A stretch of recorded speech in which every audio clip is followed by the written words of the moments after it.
Okay. Just waiting for game audio to come online, but we should be good, right?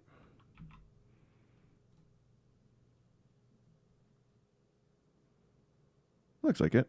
Okay. It's always the problem. I always play Destiny 2 with no game audio, so whenever I load in, there's no audio. Oh, I'm so excited, you guys. So it's double XP for everything. Helm security lockdown. Priority 1 security threat. We received a distress call from the Helm, then lost all contact. Investigate what has caused the communications blackout. Oh my gosh. Does this have to do with all the gunk that's been growing in the Helm off to the side there? Chat, I'm excited. Oh my gosh. Alright, gotta switch over to my controller. Hold up. There we go. I am working on these guns right now, trying to get those leveled up.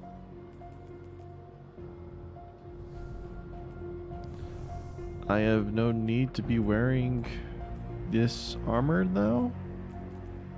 So I think I can switch it back.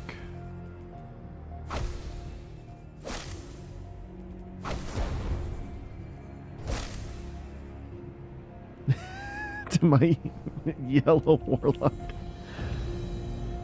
Travel to the Helm.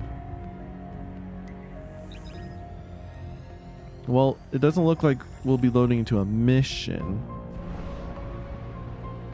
But we'll see what's about to happen. Maybe we'll just load right into a cutscene. Oh, I don't know. Chat, I don't know. Helm looks okay, at least from this cutscene.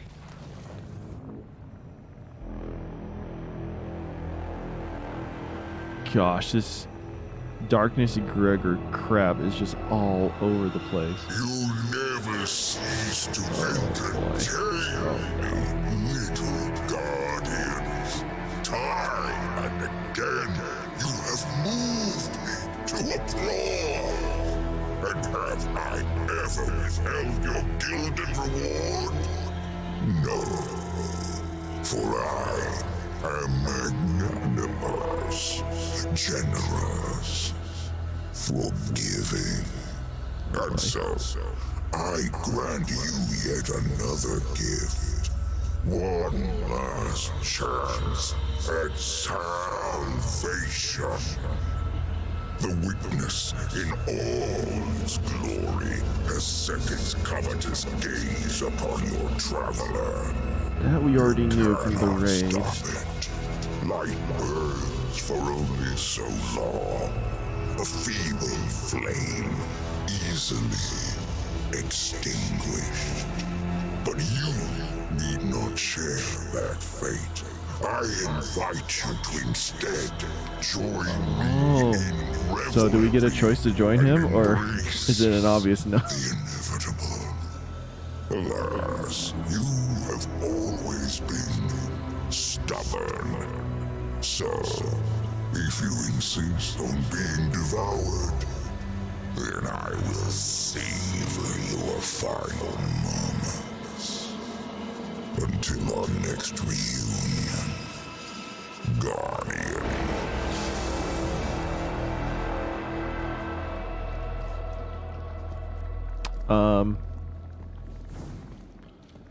Okay. So, who do we go to? What are we doing?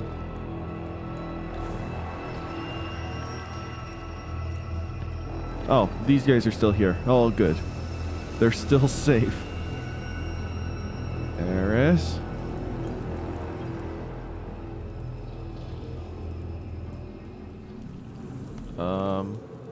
Debrief was involved in the tower regarding the message. Okay.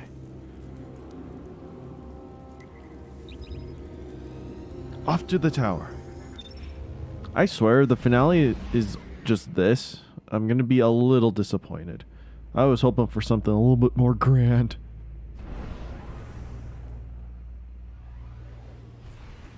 I like the new ornament I got for the Wither Horde. How sexy that looks. Oh, I love that so much.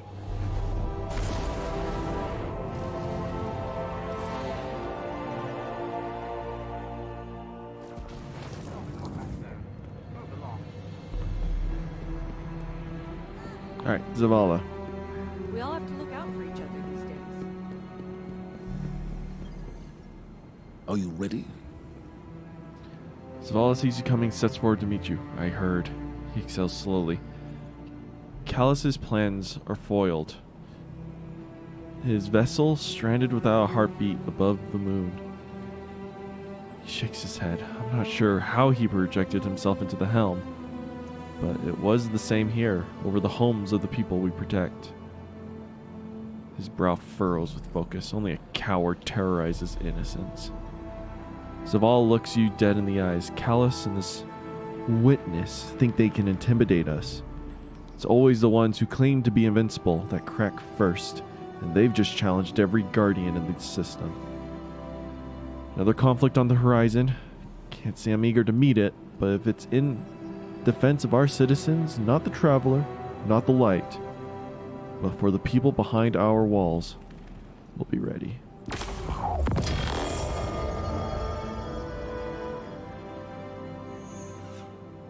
Is that it? As you were. That was the finale? I'm disappointed.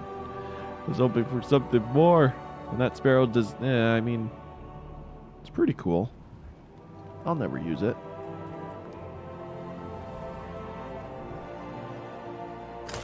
What news? Oh, I had to sneeze. Okay.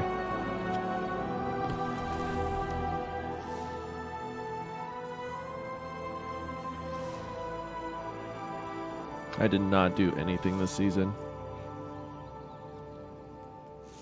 So many gave their Anyways. lives. Well, so Callus just challenged us to war. I don't think we'll be getting any more rewards from that man.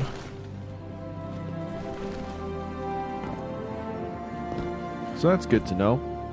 I guess that kind of puts that whole... I don't know how to word it.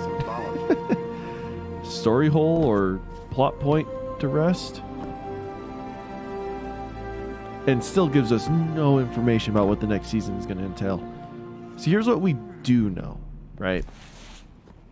They're repurposing a raid from D1 and putting it into D2, just like they did with Vault of Glass. This time, I believe they're going to try and make it more story-centric, meaning that this raid that's getting ported in, there's going to be a reason why it's back, versus Vault of Glass, where it's just kind of like, hey, it came back, yippee-ki-yay.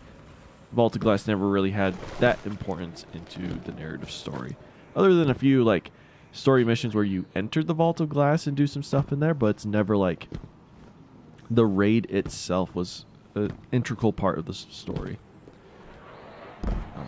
So that happened in D1, it happened again in D2, so that was no surprise. But the other two raids in D1, King's Fall and Wrath of the Machine, were very integral parts of the main campaign and the main story. Like, there was a very big reason to be going down to those raids. And I guess Crota's End too, sorry. Forget Crota's End was a raid. That also had like not as strong of a significance to the story as the other two, the two later raids did, but Crota's End did have story beats. Judging by how the story is going, I cannot imagine Wrath of the Machine being the next raid. As much as I would love that, as much as I love Wrath of the Machine and how it's, in my opinion, the best raid in Destiny, given I also haven't really ran the other raids too much, I know Last Wish is pretty good as well, and I never played the raids that got sunsetted, like anything on the Leviathan, Scourge of the Pass.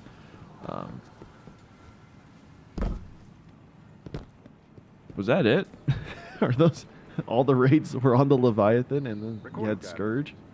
Recording data ladder that can only be opened by I think that was the those case. Now that But anyways, all those raids I never played. Let's see. But yeah, I don't think Wrath of the Machine will be there. It just doesn't make sense to include Siva and the Fallen. That's going to be a very different story beat turn than what we're going down. Crota's End, I can kind of see happening if it's the Witness resurrecting, As many missiles in it as you like the Hive God, or like a nightmare of him has grown powerful in the Ascendant Plane or some crap like that. I can kind of see Crota's End coming back, but that also applies to King's Fall, because we were hinted that the Taken King may return. But again, there's a lot of interpretations and speculations about that phrase from Sabbath. And you also have to just consider that may be false and not true. So my bets is on King's Fall. As much as I would have loved it to be Wrath, Guardians are always welcome. it's probably going to be King's Fall as the raid. So knowing that, something's going to happen next season to spark the return to the Dreadnought. Don't know what the Dreadnought is. It was Oryx's flagship, his main cruiser. And what was so special about this is he used the power, the taken power he got from the Warm Gods, and essentially combined the Ascendant Plane and our universe together into one. So when you're on the Dreadnought, it's like, I don't know, this rift in reality where the power from the Ascendant Plane can leak into the Dreadnought, into our world, very like seamlessly and flawlessly, which made it a very powerful ship. And with Oryx's taken power, he was able to unleash the full extent of it. It's what originally killed Mara Sov. She had that all under control and unplanned because her death made her stronger, kind of utilizing the sword logic there. But it's also what sent Crow into his spiral of despair. It's what essentially destroyed the Awoken race, made them insanely weak, allowed their dreaming city to be infiltrated. Riven was taken. Essentially, the whole plot of Forsaken is a direct causation from the Taken King and the Taken War, and because of the power of the Dreadnought. Sure. Rhythmic physical expressions won't win a I fight. have no idea what the story loop is going to be for next season. I haven't been reading too much into the hidden lore of the game. I think these last like 2 or 3 seasons, I just haven't been doing that. I need to start watching Vice videos again. I would say Mylands, but he hasn't been uploading as much because he just had a kid. So, you know, other priorities took place there. And I don't blame him at all. But I do need to watch more Vice videos, get a feel of what's happening in the background. But what little information I do know, maybe next season is going to involve, like, maybe Callus. You know, now that I think about it, Callus could awaken the moon because he is now in charge of the lunar pyramid. He is now the disciple for that. So he could, through some weird darkness magic, bring Crota back, and Crota could be the next raid. I can honestly see that now that I'm thinking about it. That's going to be my guess. We're going to still be on the moon. Callus is going to do something with Crota's realm or whatever, and then we're going to have to go back as part of the revamped raid. Something about like dispelling nightmares on the moon or some crap like that is going to be the next seasonal activity. And then the story is just going to go from there as we try to combat Callus while also figuring out some other stuff that might be happening, like the Witness may be sending another ship, or you know, we could possibly uncover a new world or a new destination. I don't know. I'm excited to see what happens, though.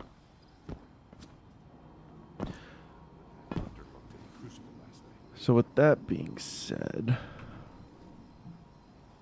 there was another thing. I was hoping there would be at least like a mission we played through, but that did not happen. Bungie released yesterday. I think it was yesterday. Fenchurch does the exploring. I make Yeah, it was yesterday. Bring the Thunder inside Arc 3.0. They released kind of a snippet for this. I have not read it. I have not watched any videos on this. I may need a schematic to read the schematic. There's unusual symbology here. Oh, that's Happy to help. okay. I can't believe how good that hunter No was. problem.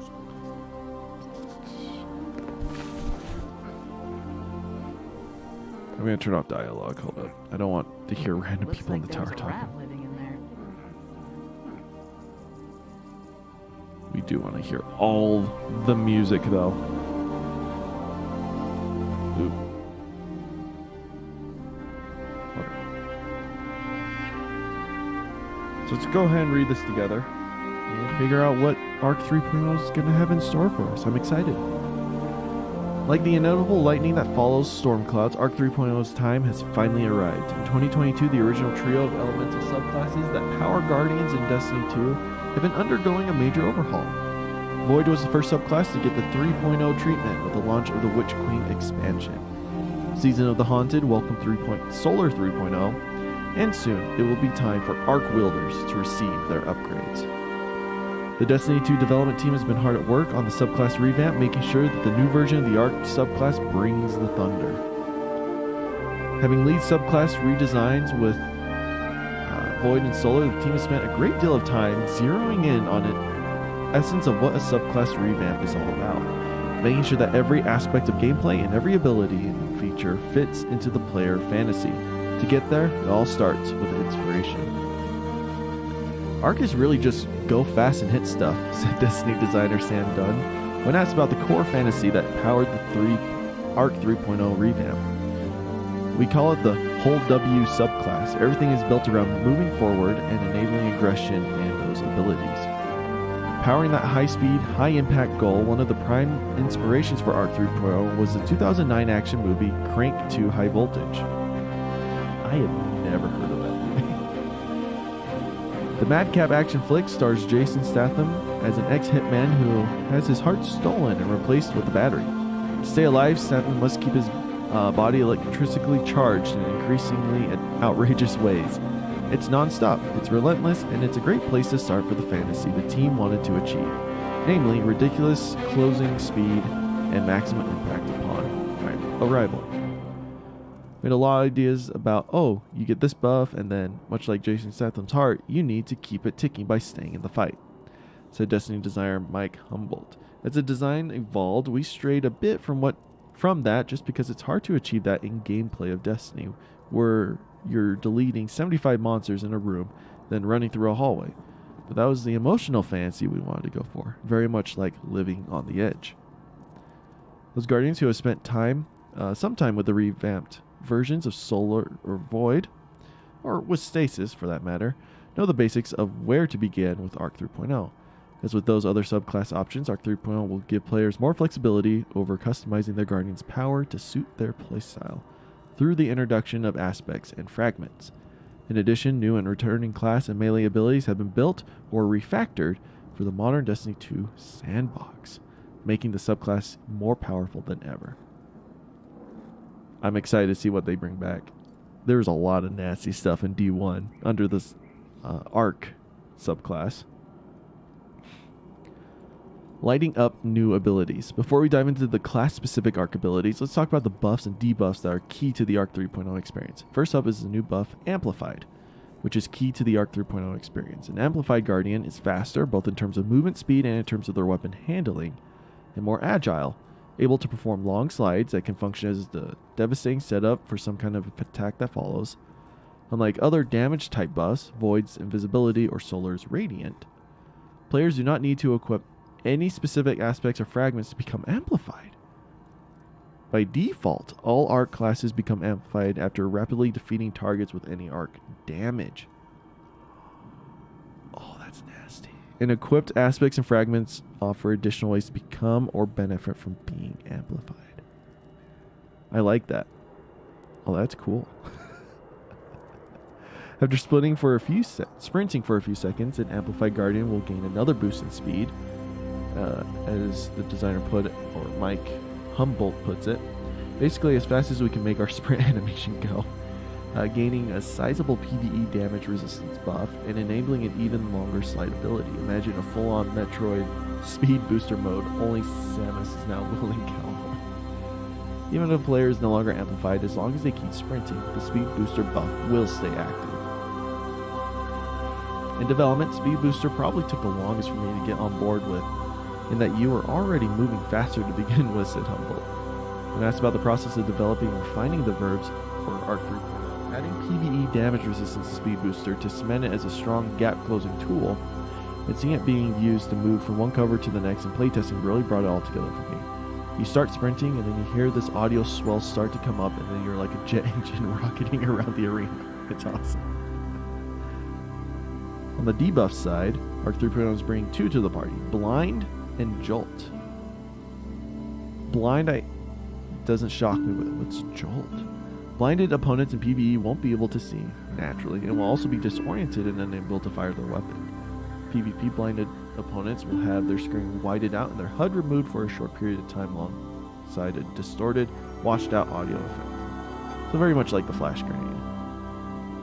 Jolted opponents who are damaged will periodically send slivers of chain lightning out to nearby enemies, damaging them in the process. Oh, okay. So it's like a burn, except, Arc. Arc 3.0 also democratizes ionic traces, which were previously available only to military warlocks, now available to all. Nice. Traces are objects that, when collected, will add energy to all your abilities. Now that you're familiar with the basics, let's jump into the classes themselves to see how they'll be making the most of 3.0. Is that just like a neutral thing, kind of like you're sliding in one thing? If that is just kind of like a natural thing, that's going to be disgusting. Before we jump into the specifics, my initial thoughts on this. This is a very passive subclass now, where you will constantly have tons of buffs and debuffs, and constantly getting your abilities back very fast. That being said, I think the power of Arc is going to go down just a hair. So like, the most damaging supers out there is mainly Void, I think. Solar is more like healing and buffing, and then Arc is more of like synergy of your abilities in like your neutral game. That's kind of how I'm thinking that they've approached each of these subclasses. Obviously, like the Hunter's Blade Barrage in the Solar subclass is huge damage, much more than their Spectral Blades or anything like that. And obviously there's a lot of exceptions to all that, but the general vibe I get from each of these subclasses is around that thing. That being said, let's read what they're actually doing, see if I'm completely wrong. A hunter dashing forward, crackling with the power of arc lightning is a sight that is sure to strike fear in the heart of any enemy. That was their blade dancers. So previous subclass revamps, the team had defined images in mind when considering what the new arc should feel like in combat. For Hunter, the team imagined the graceful warrior monk, giving the hunter the ability to get in close quarters quickly and effectively make a mess of their opponents in the process. For hunters, we wanted to reward staying in close and being safe while you're in close quarters with an enemy, which is very difficult to do in a lot of our content, said Humboldt. We wanted to give them tools to stay alive while they either closed the gap or were in a melee combo that came primarily in the form of giving them crowd control tools. To that end, the hunter's arc staff super is returning. What do you mean returning? It's the same super. Okay. With arc staff, hunters will be able to block and deflect projectiles with the press of a button, as well as perform an armored dodge, where upon dodging, the hunter is more resistant to incoming damage. But one super just didn't seem like enough to the team. Thus, the introduction to a brand new arc-themed super, the Gathering Storm. Here, the hunter leaps into the air, hurling their staff into the ground or into an unlucky enemy like a spear. Upon impact, the staff emits a damaging burst that jolts nearby enemies. Soon after, a giant bolt of lightning strikes the staff and overcharges it. Creating a large damage zone around it for several seconds. While overcharged, the staff sends out arcs of lightning to damage any enemies that move near it. So I'm thinking of this more like a death from above striker titan that leaves like an aftershock, because that was a thing back in D1, and you can kind of replicate that now in D2. But this is going to be a one-time super. Instead of the hunter yeeting themselves to the ground, they chuck their staff instead, and that's what will cause the damage over time and whatnot. Interesting. I like that. That actually seems really cool. On the melee side, the team kept the hunter's combination blow ability, feeling like it was right in line with the graceful warrior fantasy that they were going for. Kills with combination blow will refund dodge energy, increase melee damage, and restore a small amount of health, allowing skilled hunters to chain their dodges and melee attacks into balletic bursts of beautiful fury. In addition, the distorting blow melee returns, blinding opponents with a devastating palm attack, while also now amplifying the hunter along the way. Hunters will be able to choose from 3 arc aspects to customize their tactical style. First is the flow state. Defeating a jolted opponent causes you to become amplified. When amplified, the hunter's dodge will recharge faster, make you more resistant to damage, and you have a quicker reload times. Gosh, it's going to be so annoying in PvP. Oh my. Oh, Tempest Strike allows the hunter to perform sliding melee that launches an arc wave along the ground, dealing significant damage and jolting enemies in its path. Makes sense. Lethal Current. After dodging, the hunter's melee lunge range is increased. Their next melee attack jolts the target and creates a damaging lightning aftershock. When used with... When used with the Arc Staff super, after dodging, the hunter's next staff light attack hits twice. In addition, hitting a jolted enemy with a melee attack will point.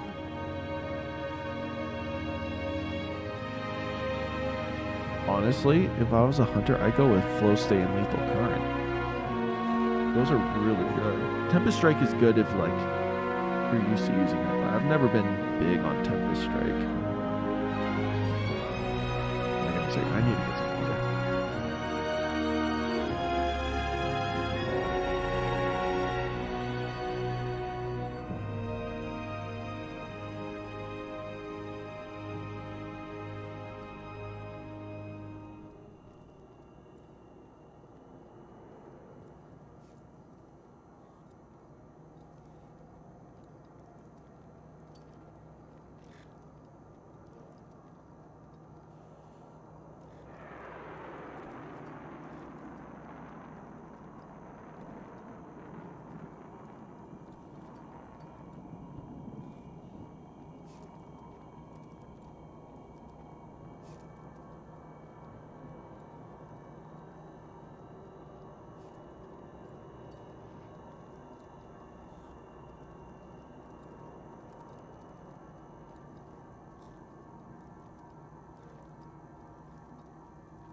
Gosh, all this reading is killing my throat.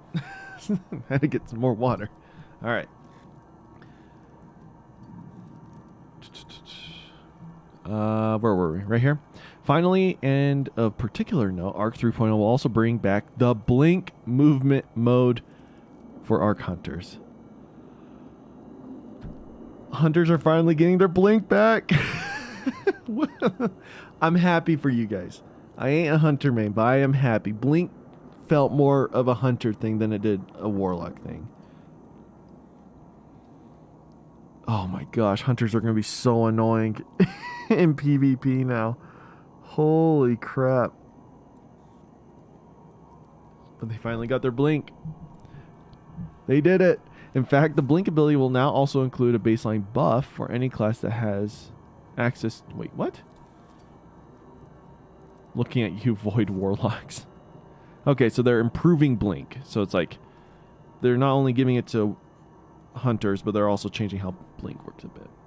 Blink hasn't really been touched since D2's release and never quite reached the same heights of its previous reign of terror. Humboldt said.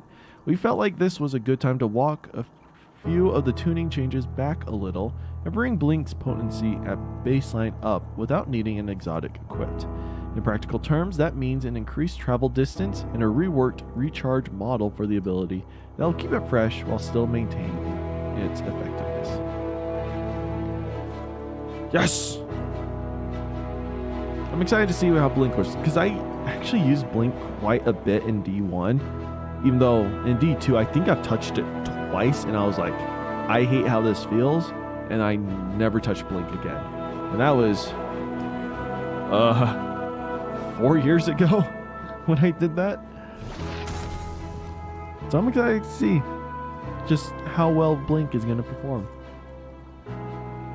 Warlock. Player fantasies don't come any more vivid than what the team had in mind for Arc 3.0 Warlocks. Two separate images were top of mind: the Lightning Shaman and Emperor Palpatine in full Lightning Fingers mode while turning Luke Skywalker into burnt toast. It's a freaking Dragon Ball Z and Emperor Palpatine as the ideas for a Arc Warlock, let's be honest. We wanted the player to feel like they were channeling the power of the storm through their body, said Dunn.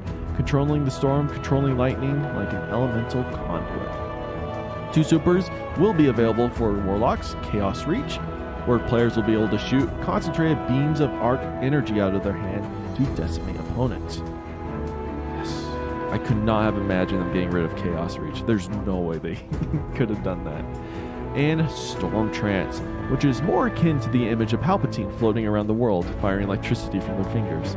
This super, alright, combines both the landfall behavior from previous bottom tier arc and the ionic blink. Oh my gosh, you get landfall and ionic blink intrinsically. Oh, it's so nasty.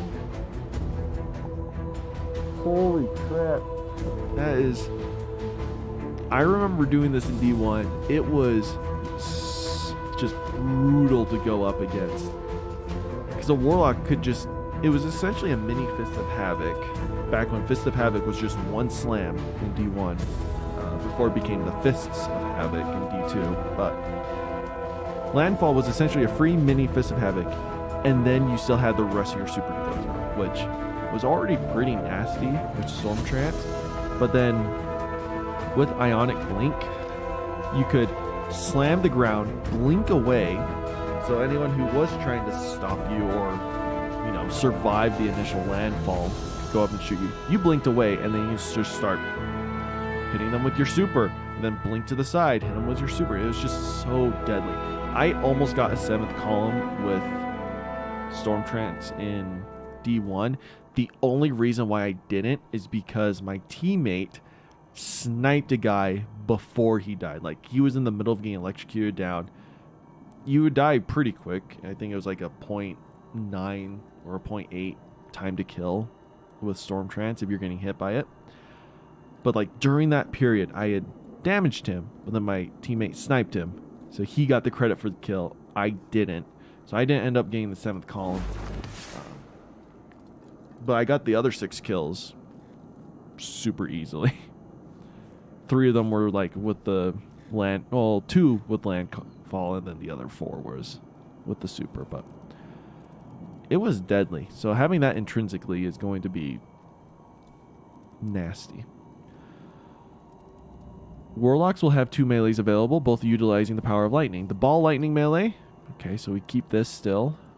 We'll send out a floating ball of arc energy that detonates, zapping enemies down from above.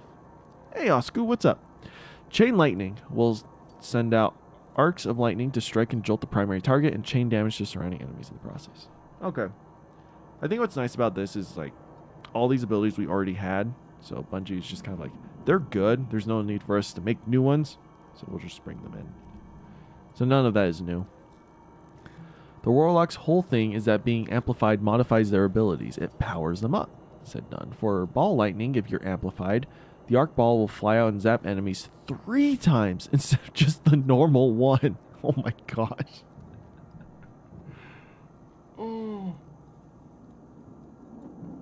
How am I? I am good.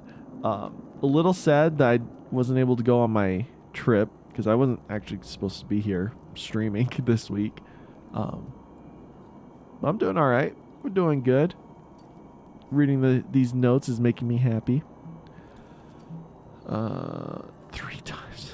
Gosh, it's ridiculous. For chain lightning, it chains to more targets. I'm gonna be using ball lightning. Are you kidding me? Like, it already did a decent amount of damage for a melee. And especially with its range capability, because it flew out forever. But to zap it 3 times. Gosh. More specifically, while normal chain lightning creates a single set of chains that bounce between a set number of targets, when amplified, the ability creates 2 sets of chains and can potentially jump into twice the number of enemies. Still use ball lightning. That's going to be the one I use the most. 3 aspects will be available for the Warlocks. The Arc Soul. The Warlock casts a rift to create an Arc Soul that will assist the player in battle. Allies who pass through the rift will also earn an Arc Soul. The rift charges faster when allies are near. When amplified, any Arc Soul you have or gain is supercharged. Increases its rate of fire.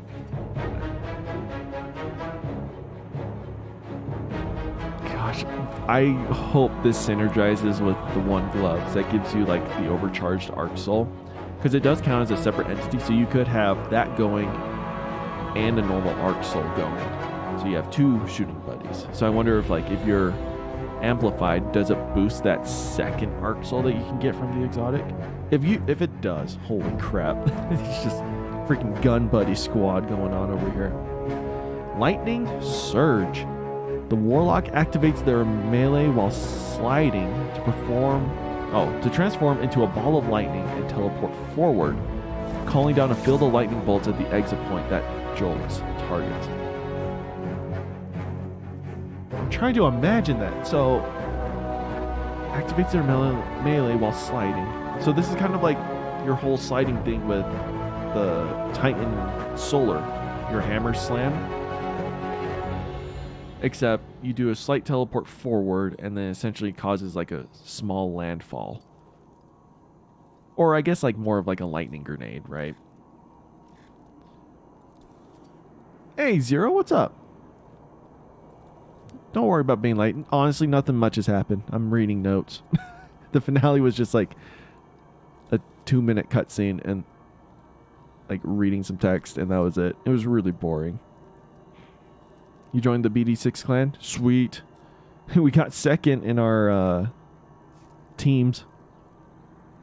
We'll do better next time. I just haven't had time to play as much. So like I didn't contribute to that at all during that whole last event, but next month when it happens, I should be better to go.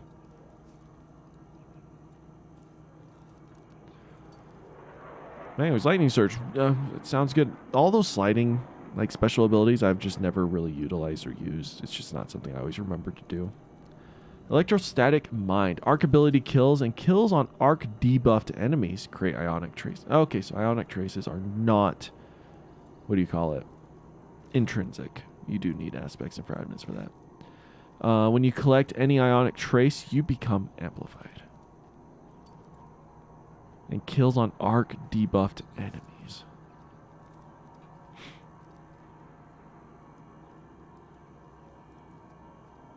So if I would probably go with Arc Soul and Electrostatic Mind. Like, just because, like I said, I just don't use the sliding melees a lot. I always forget I have them. But using Arc Soul with Electrostatic Mind is a really good combo. Time to grind. It's always time to grind, especially when you play Bloons or Destiny. Let's be real. Alright, so that's it for the Warlocks. I'm excited for this. So it's essentially taking... They haven't really added anything other than like the amplified buffs, right? And I guess the Lightning Surge they added.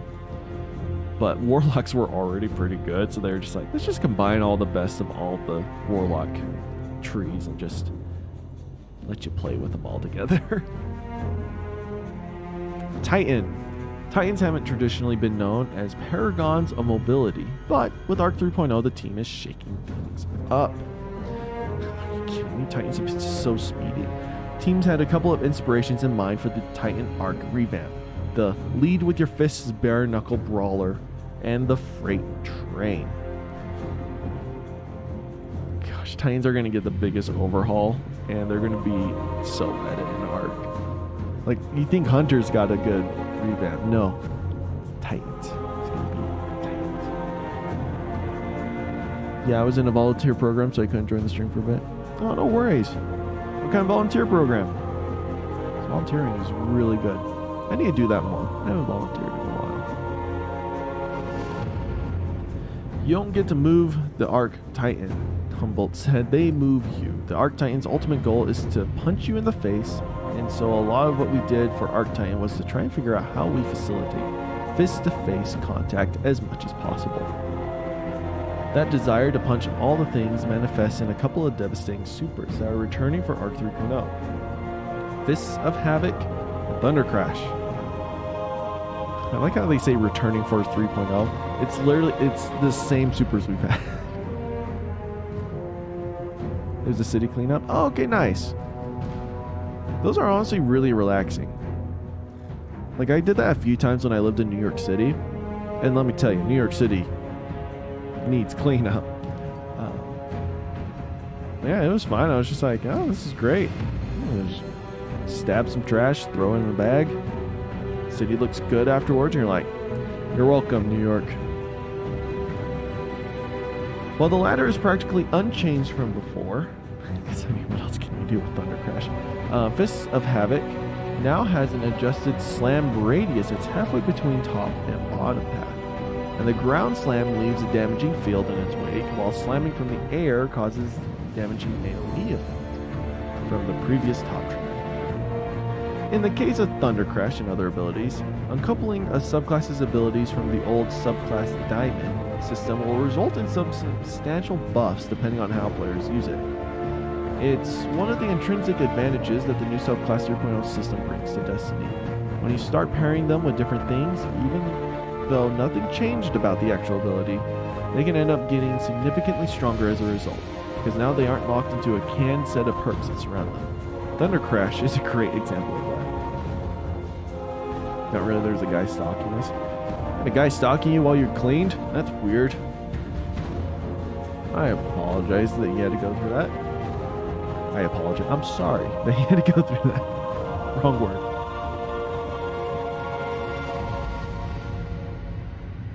One of the biggest changes coming to the Arc Titan is the new Thruster class ability. By double tapping a button while on the ground, the Titan bursts in their throttle direction at speed, performing a quick first-person evade, comparable in distance to a Hunter's dodge. Arc is the damage type that is about mobility, so if you were going to add a mobility boost anywhere for Titans, it was going to be here.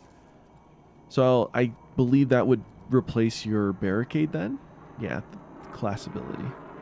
So kind of like how Warlocks can get rid of their Rift for a Phoenix dive, Titans can get rid of their barricade for a Thruster.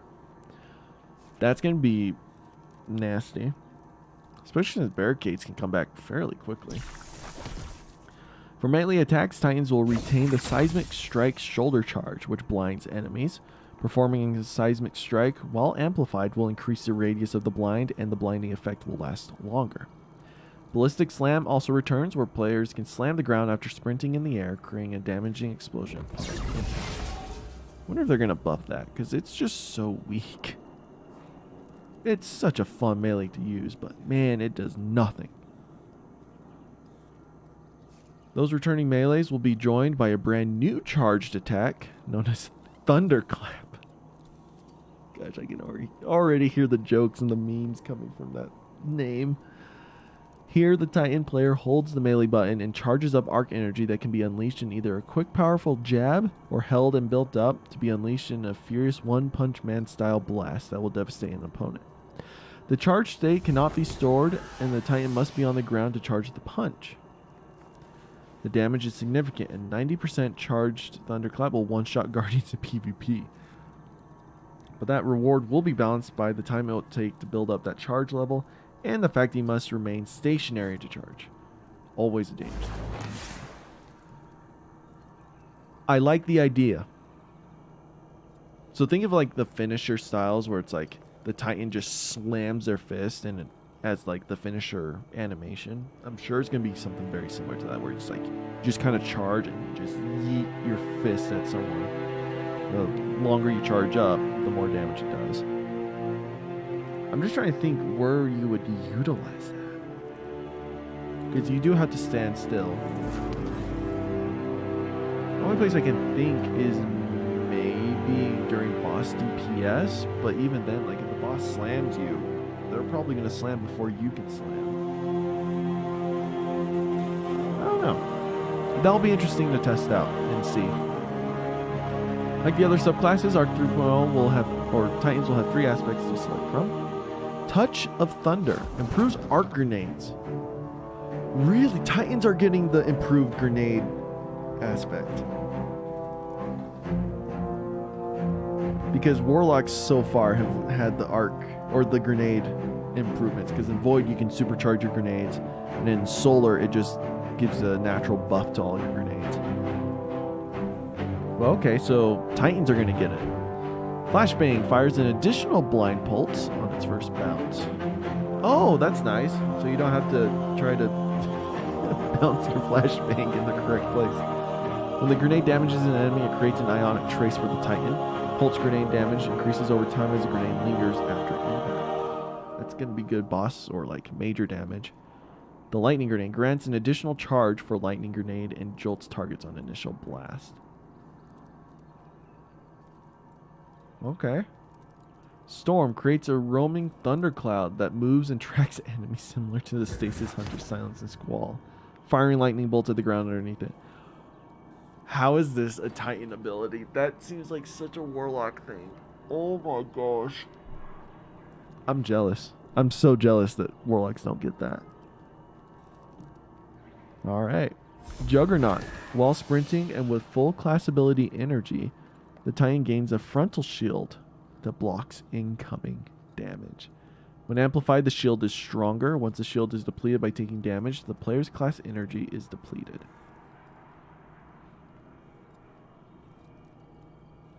Gosh.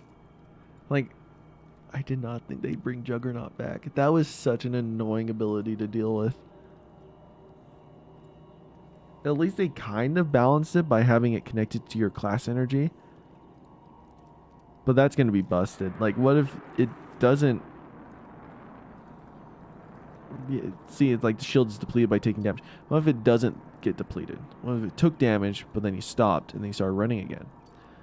Do you still keep your class energy?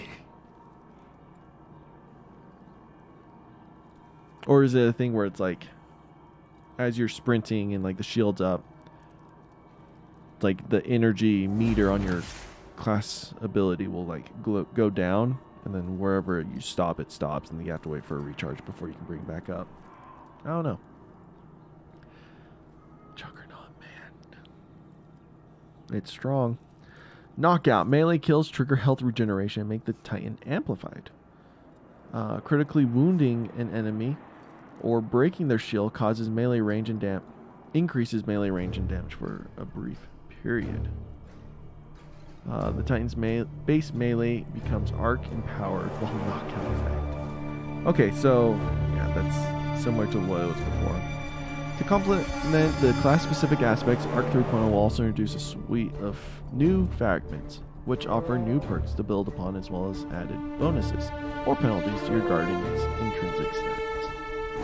Here's a few. There's going to be a ton more, but they're not going to show us. We got to figure out on our own. Spark of Beacons. When the player is amplified, Arc special weapon kills create a blinding explosion. Oh my gosh. Oh no. Chat, there is a very specific weapon out there.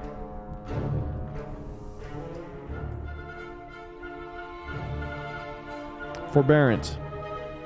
It's an Arc special weapon. It's a wave frame, which has huge impact, lots of distance. You can get chain reaction. Creates a lot of damage. Then freaking this will create blinding explosions. Lots of explosions. Lots of explosions. Oh my gosh. No wonder. I did see someone say like this legendary weapon is going to be like nasty with Arc 3.0, and I can guarantee you it is this with the forbearance. Sparker resistance. When surrounded by enemies, the player has increased damage resistance. Okay. Sliding over ammo will reload your weapon and grant a small amount of melee energy. Sliding over heavy ammo increases the amount of energy granted. Okay.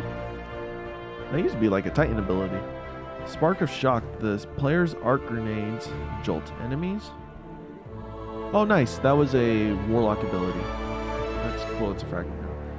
And all the changes that are coming with Arc 3.0 will give Guardians more ways to bring the pain to the enemies of humanity while also letting players customize their Guardian in the way they want to play. Fans will have their first chance to see Arc 3.0 in action during next week's Destiny 2 showcase, which is coming August 23rd, starting 9 a.m. Pacific, which is 10 a.m. Mountain Time for me, and whatever that is to you guys. Check out the showcase reveal page to learn more. Why don't we go to this webpage?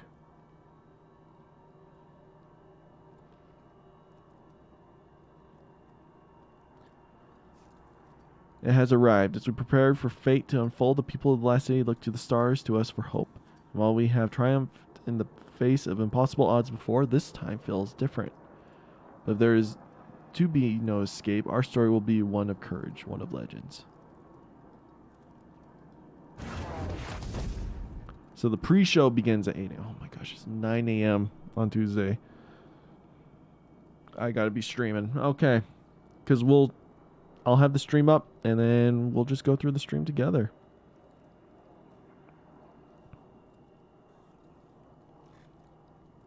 I'll try to be more engaging. The whole point of it is, like, if you want to watch the stream on your own without me just talking in the background, go for it. If not, I just want to watch it. Have I seen this trailer? I have. Hello. I have. It's a good video. You want to know what's happened this past year of Destiny. Or I guess like kind of like since their last reveal up till now. But cool. Cool. 3.0. I am so excited for Arc 3.0. Chaos Reach is such a good super. I just haven't really touched it since 3.0 came out.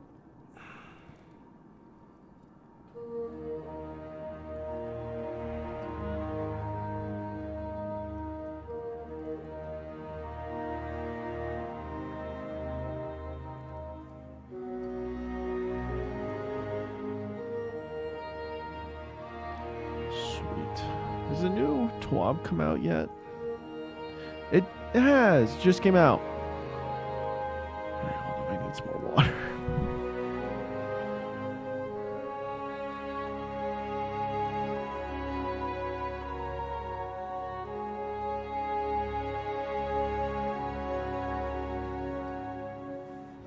Alright. So this is the last TWAB before the showcase. Again, if you don't know what a TWAB is, it's an acronym for This Week at Bungie.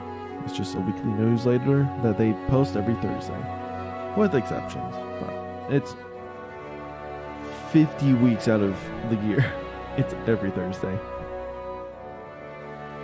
And yeah, it'll give us a lot of important details. How big is this? It's not that big. Okay, cool. Let's read through it together, because I was going to read it anyways.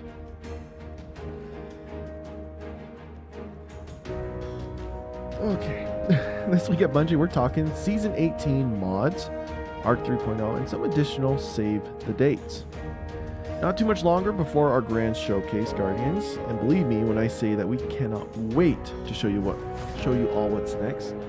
It'll be a fun time for all. But August 23rd isn't quite here yet, so we've got some juicy morsels for you to mull over in the meantime. I'll just talk about Season 18 mods, more showcase details, and a closer look at the new next subclass reworks onto you. Sounds good? Let's get into it. Oh, it's hit me. It's been nice having more different people writing the TWABs recently. Like they've hired more people on in the community department, and each one of them has their own little flair. I like it. Arc 3.0 brings all the jolts to the yard. I don't know why I'm laughing at that. It's so stupid, but it's funny. As you may have already seen, we shared our first real look at what the next subclass revamp will look like with ARC 3.0. But just in case you missed it, you can catch up on all that sparky goodness right here, which we just did, with our full blog post. New abilities. Okay, we'll kind of read through this, but we won't go over the stuff that we just read. If the channel's dying, remember when you upload the 100 special at 200? I just haven't, this last month has been rough. I haven't streamed as much, haven't streamed as many fun things, because I'm kind of stuck in the Outer World, which is a really long game. And I just haven't been editing at all. But starting like these next few days and in the weeks coming up, I should be able to bring the channel back to life again. That's the hope. I have goals and plans in place. At the very least, make it more entertaining for you guys who are still here. Hunters, you're coming home because you're not only getting Blink back, but Arc Staff Super is also coming back in all of its glory. There is a new super where you get to deal damage effortlessly, like the boss you are. But you'll see more about that later. So let's stick to a TLDR introduction. Risk Runner and Acreus mains. I'm curious to see how Acreus works, but Risk Runner is definitely going to be like nasty. Unlike previous 3.0 iterations with Void and Solar, you won't need to equip any specific aspects or fragments to become amplified. For no reason in particular, you might want to break Thunderlord out, the old Vault 2, while you're at it. Basically, the foundation for Arc is just about letting loose and showing off what you're made of, but what about ability and even exotic changes? To learn all about the new class abilities for 3.0, including returning favorites like Blink and what else the latest subclass revamp has to offer, check out the full blog post, and you'll hear some of the team about the thought process behind changes. Okay. 2 artifact mods, walk into a champion. Stop us if you've heard this one. A new season means new mods, and we've heard the community loud and clear on the state of champion mods. In addition to the weapon tweaks mentioned in last week's TWAB, which they've intrinsically added champion capabilities to certain exotics, we've got a different menu up for grabs when it comes down to crafting that perfect build. Here to explain some of the new ways to build is senior designer Andrew V. We've got a lot of love for machine guns, and with the weapon meta featuring them heavily with the new season, we have several ways to share that love when crafting that perfect new Arc build.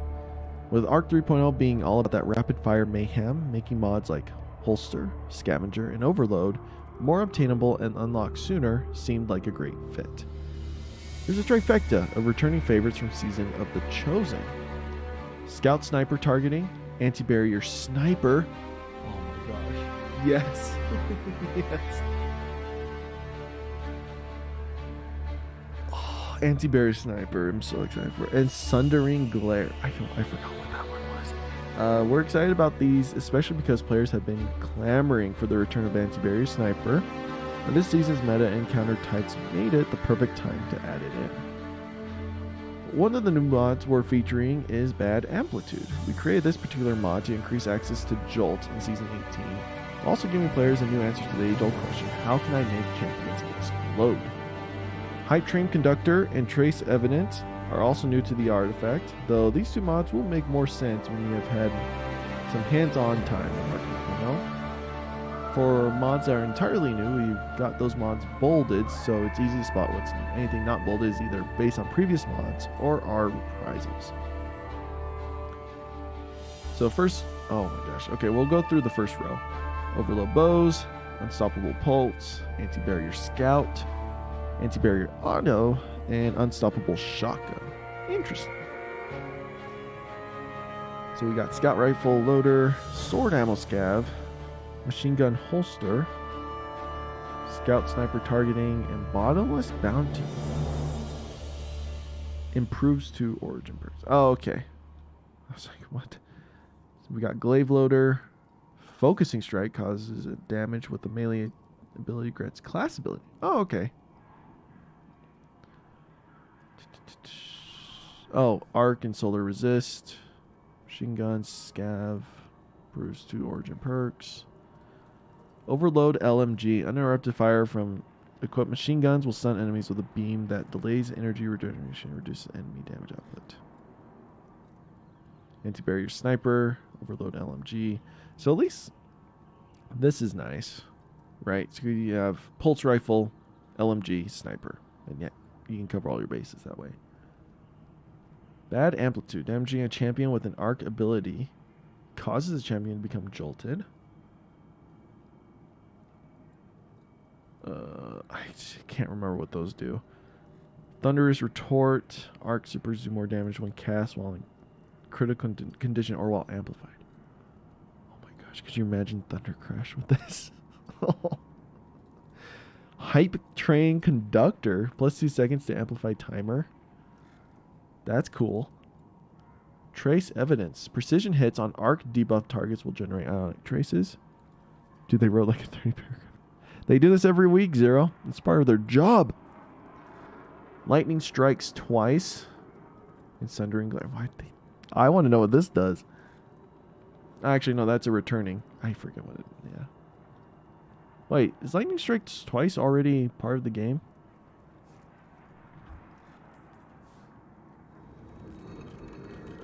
Like I haven't even gotten all the XP for. I haven't fully upgraded the Nightmare Harvester. That's sad.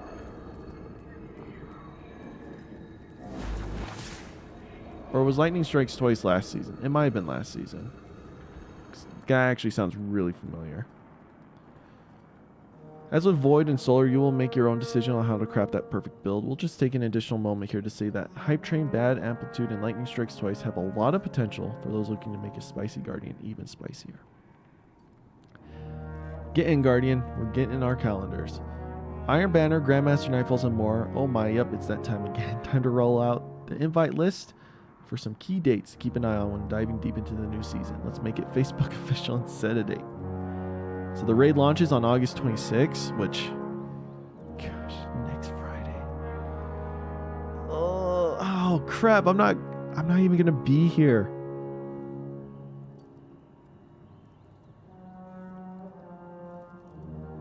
Shoot! Oh, that's gonna be rough.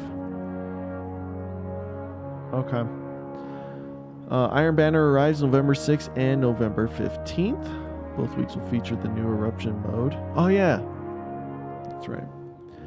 Dude, the recruitment process at this point is how many essays have you written? If only, right? Trials of Osiris brings back the Lighthouse on September 13th. And Grandmaster Nightfall's return October 4th. And last but not least, Festival of the Lost makes everything haunted October 18th.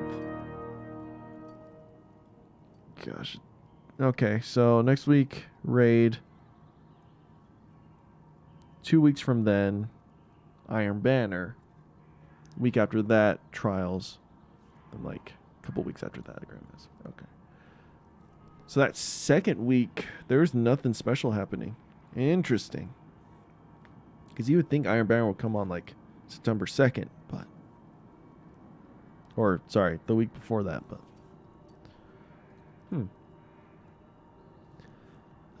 Maybe this is the New Orleans in me, but I'm particularly excited to see everybody running around in their community-voted festival gear. Team Mex, baby.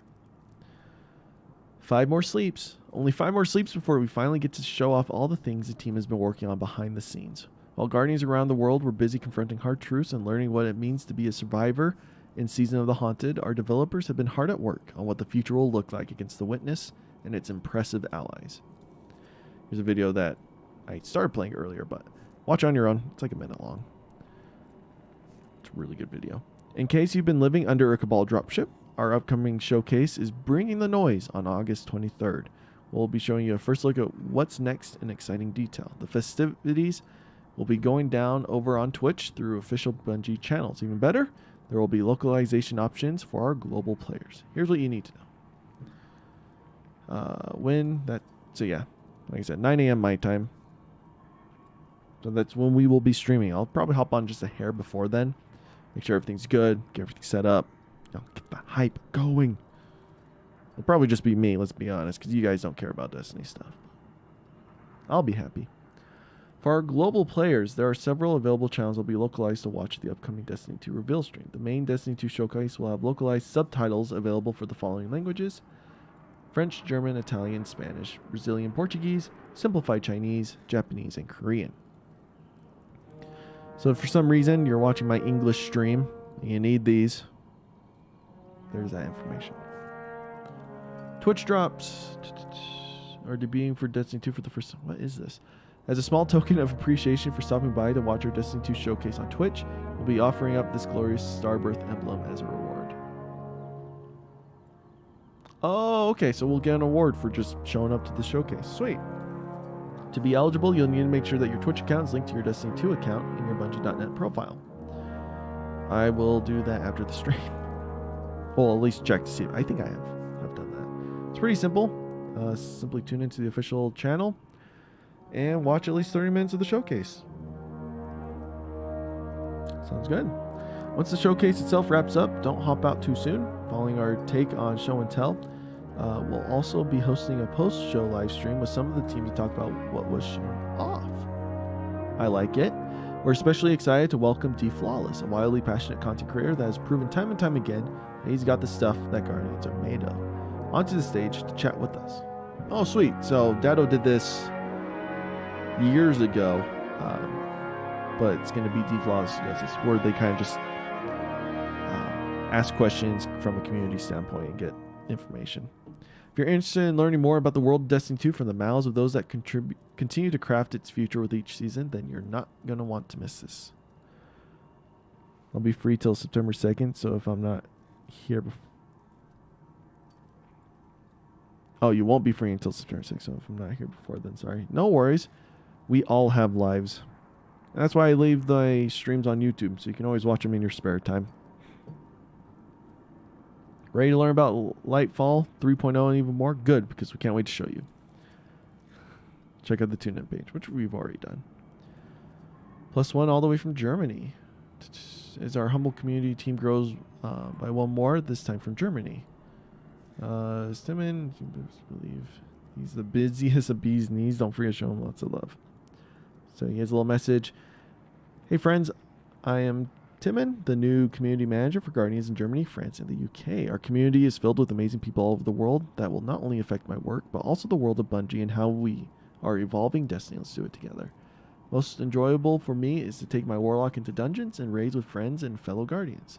Yeah, I know, another Warlock. Might main my Starfire Warlock. How crazy fun it is to play with those fusion grenades. But I love all three classes the same.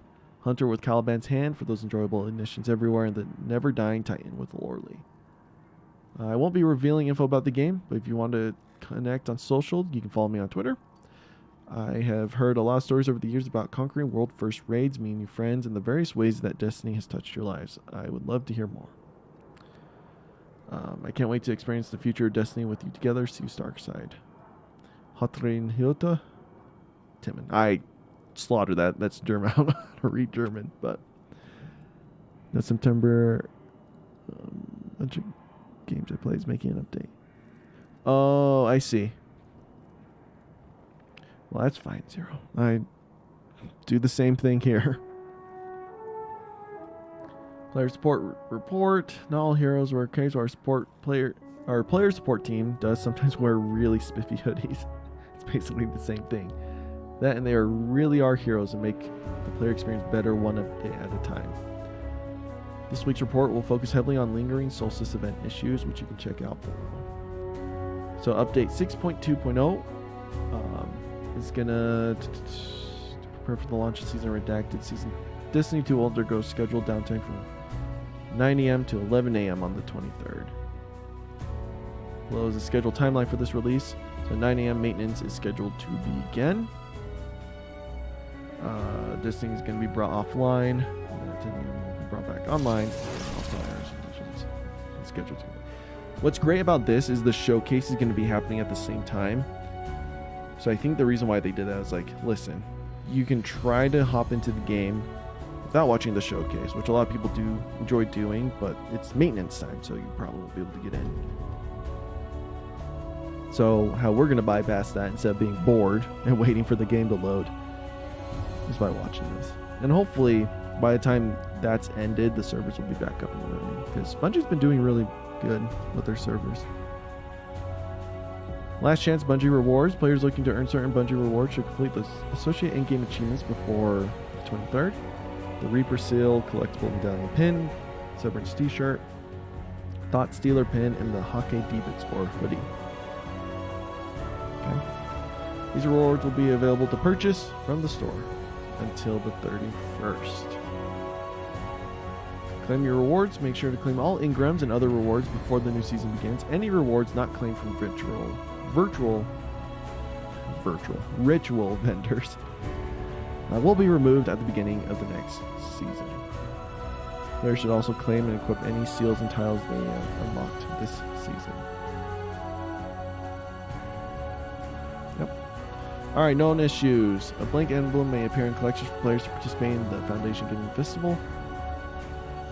The Hyperborean Pinion Exotic Sparrow cannot be obtained. Vaulted seal and title were required on a character that gets deleted. The seal might not be able to be equipped again.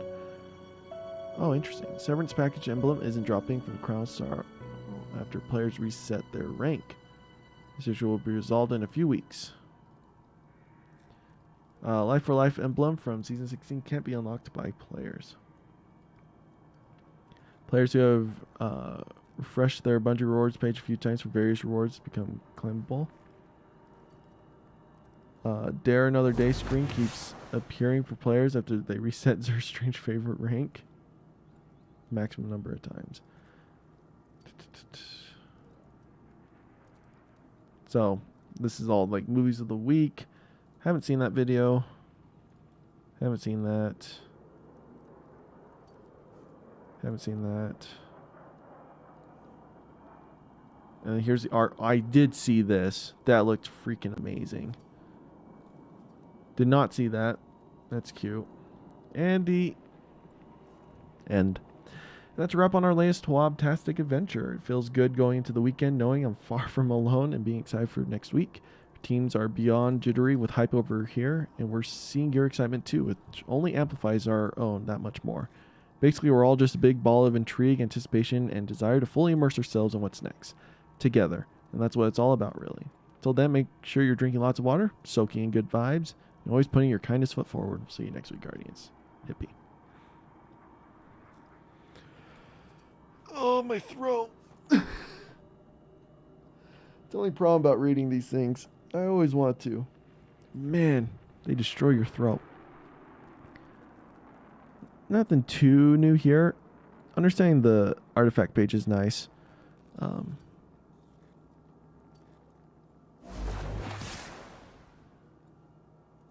But sweet.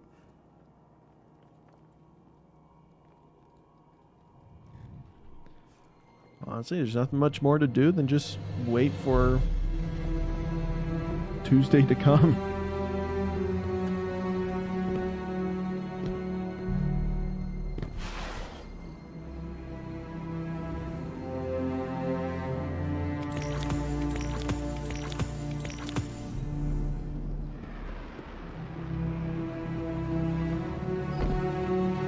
So what I'm going to do for a little bit, chat, is just because we haven't really played any games. Just done a bunch of reading. One thing I want to do is do some bounty farming. So we're going to save up a bunch of bounties in preparation for the next season.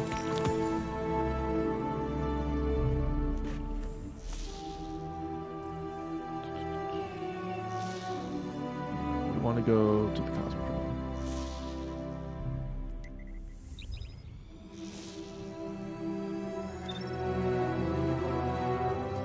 Because you can turn in the bounties for XP, and if you bounty hoard them up, then you can get a good boost on the next season.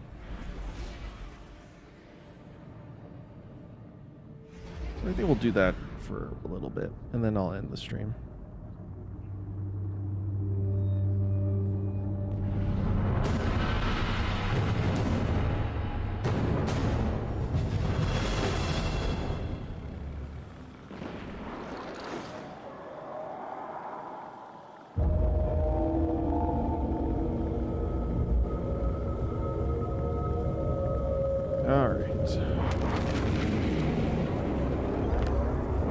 Alright, sure. It's like, you were cool for about a week. Then everyone forgot about you.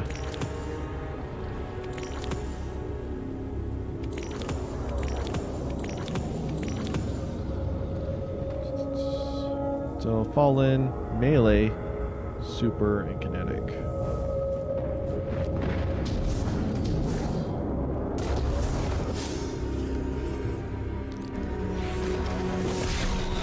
Actually, chat, I want to...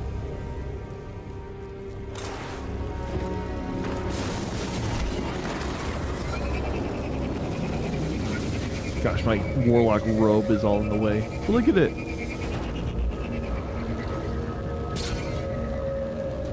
Look how cute it is. It's like a little Mario Kart go-kart.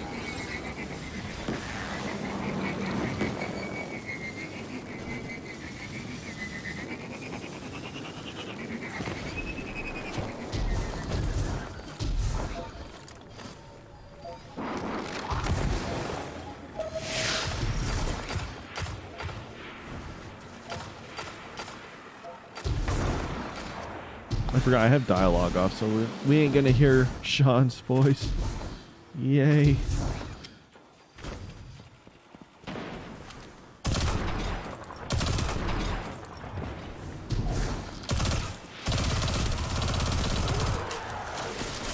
I didn't realize how weird this gun sounded.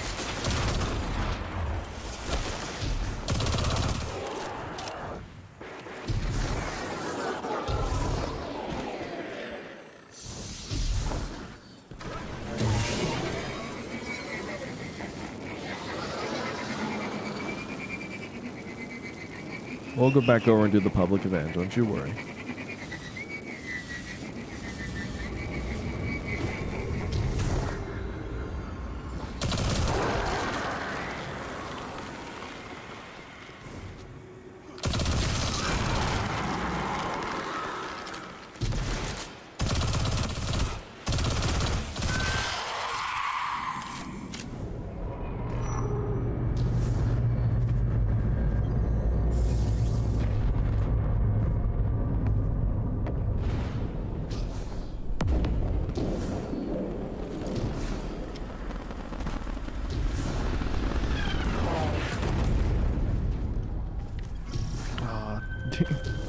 He didn't crush himself with it.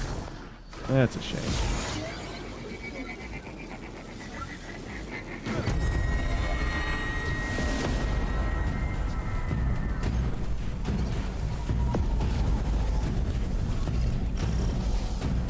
There we go.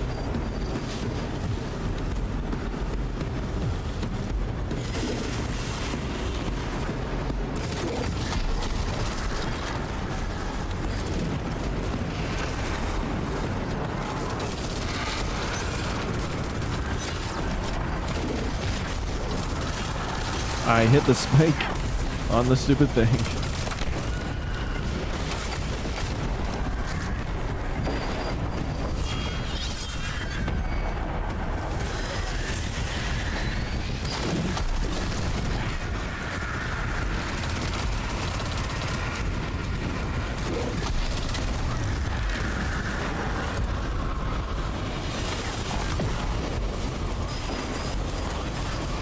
Yes, boys.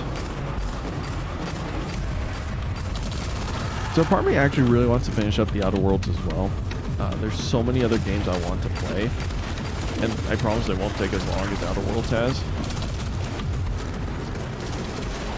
One of them is I got the Modern Warfare game from 2016? Modern Warfare 2017? Whatever year that game came out.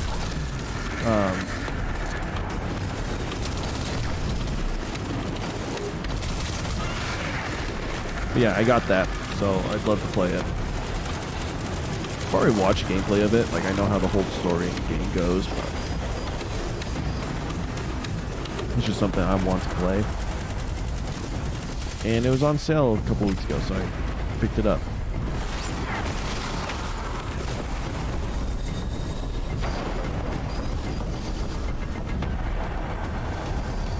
So that might be the next game we play after this.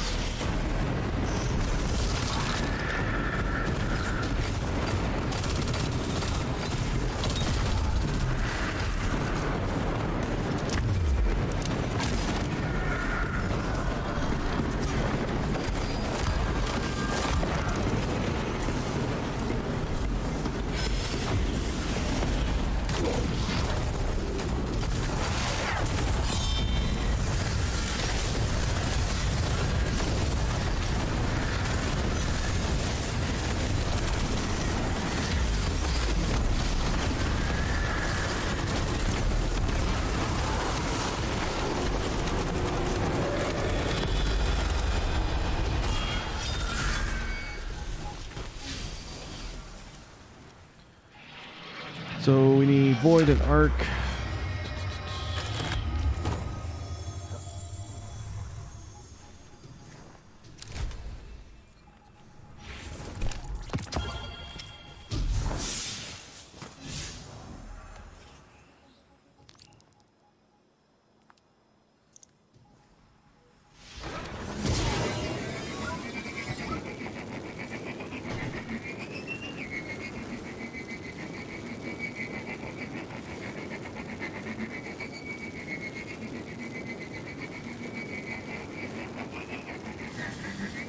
I admit, part of me kind of just wants to...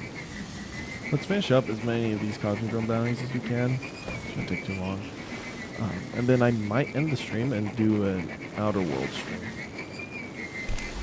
Because again, I just want to get that done.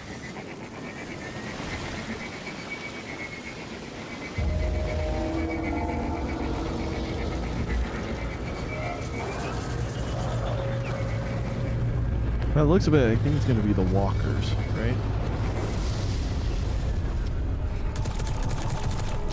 Yeah, that's what it looks like.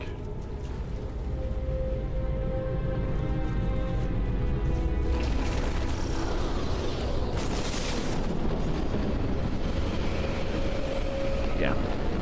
Disrupt weapons exchange.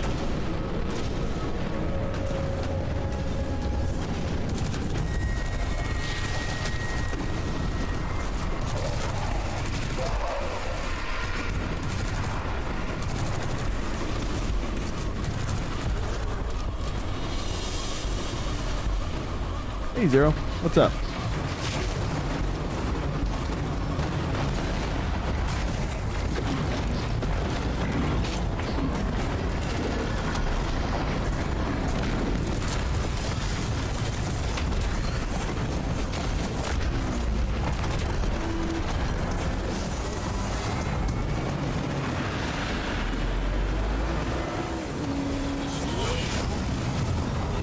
Come on, come on.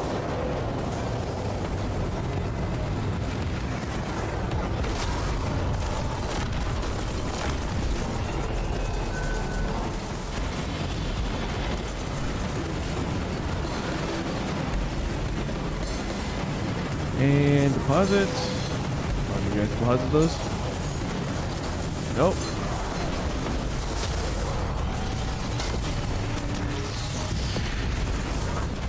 Alright. Kill the dude.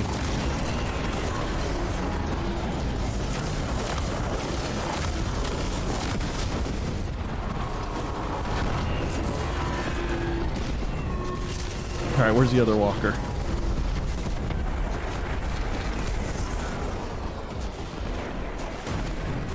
There he is.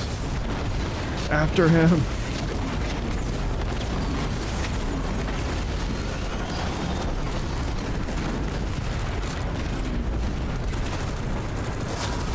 I just realized I don't have Spark Fire Protocol on. Wait, do I? Oh, it's a healing rift.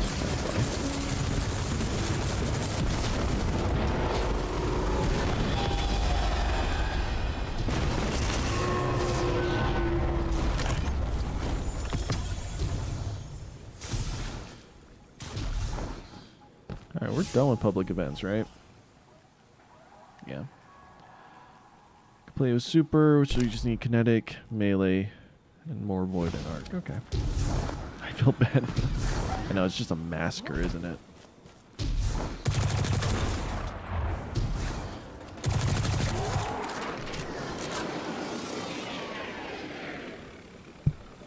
Oh, I had to sneeze.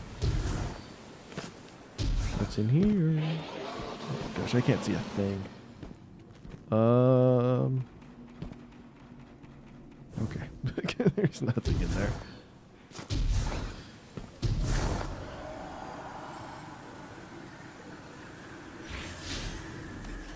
A good place to go is Skywatch.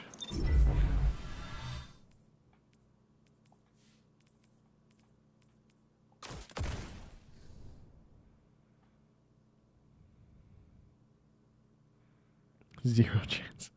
It is funny coming back to this area because this is meant to be like the most simplest of worlds, if that makes sense. So it's like anytime you create a new character, this is the place where you go.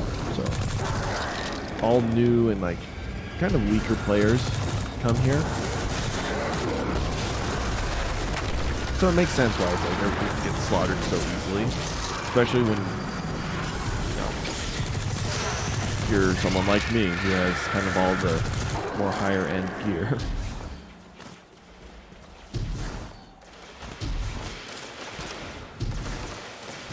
Like it seriously takes like 4 bullets to kill someone.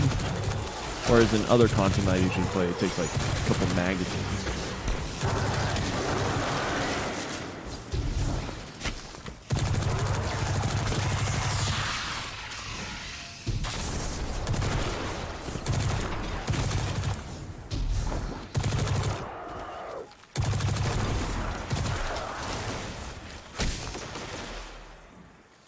Are we done? Yes, we are. So I do need kinetic. Just gonna use this for now.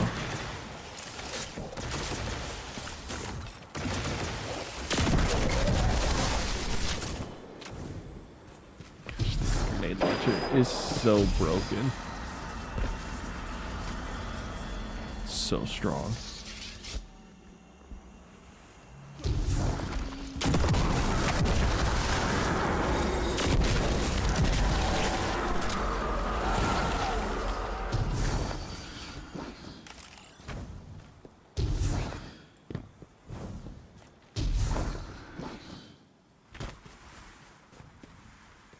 Oh yeah, they released the NG Paragon. I forgot you weren't here for that.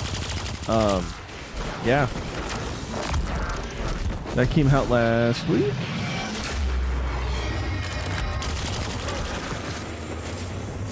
Personally, I don't like it too much. Most people seem to enjoy it though.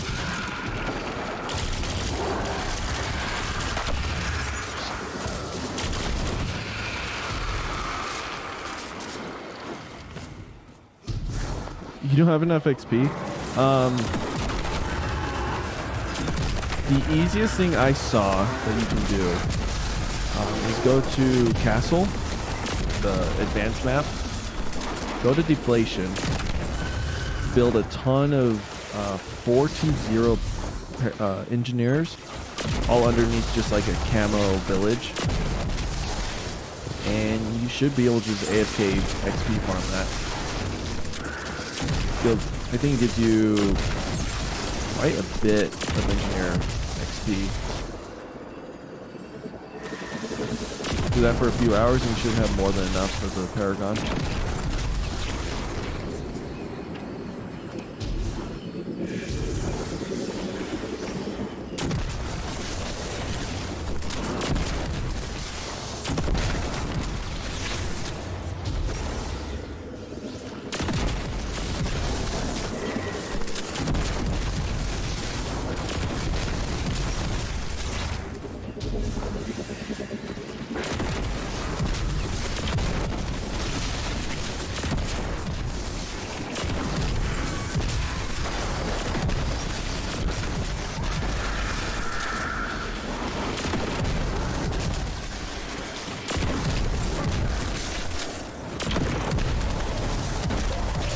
Oh my gosh. Come back here.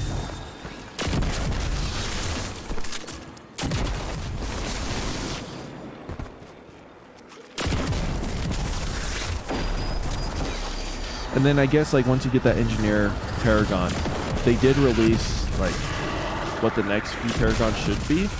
So if you want to kind of work more towards that, I believe it's the wizard and the monkey ace.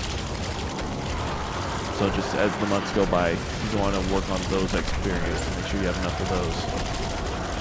So that way you don't have to worry about like missing out later down the line.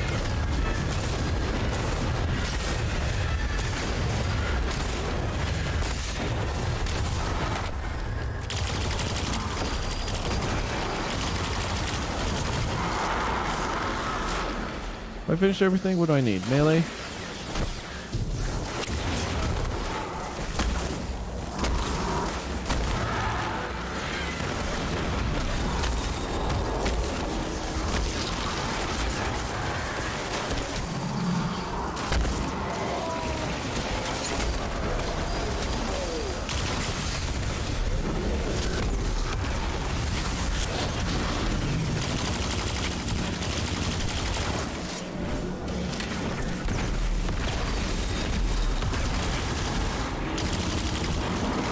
Alright, I think we're done with that.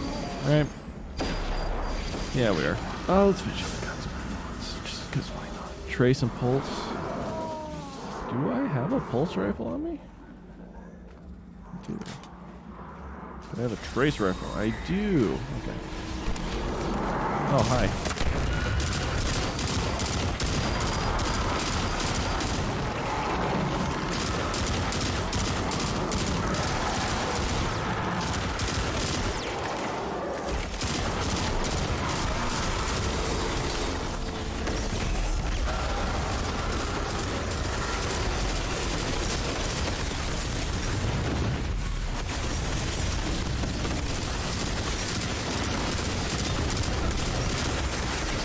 Gosh, wizards suck.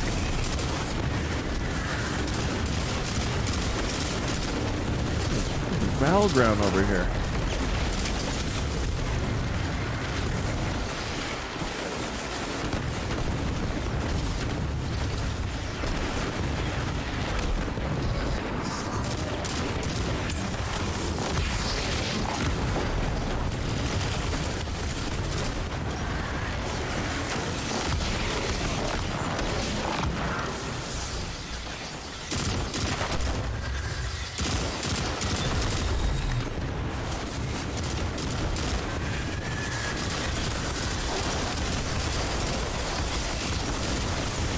Alright, we got that done.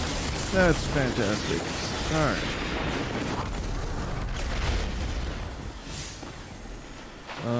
We need tracer rifles.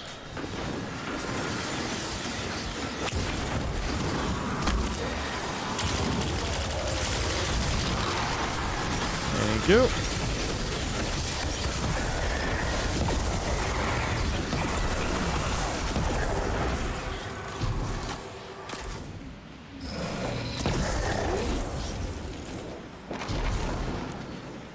A lot of heavy ammo.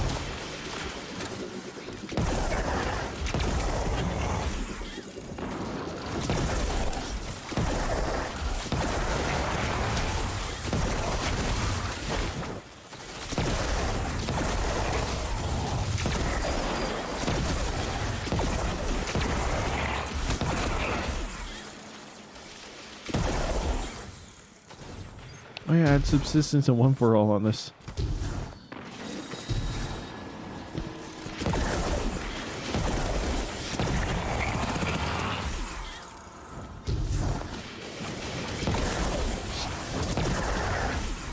Alright, we're done with that. I think that's going to be it for Destiny. Just because it's, there's not much more to do.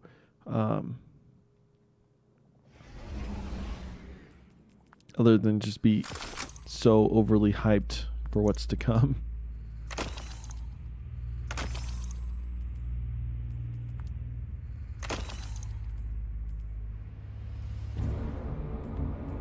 So anything with a spark, I need to keep. Anything that does not have a spark, I need to dismantle. Right? Yeah, anything without a spark.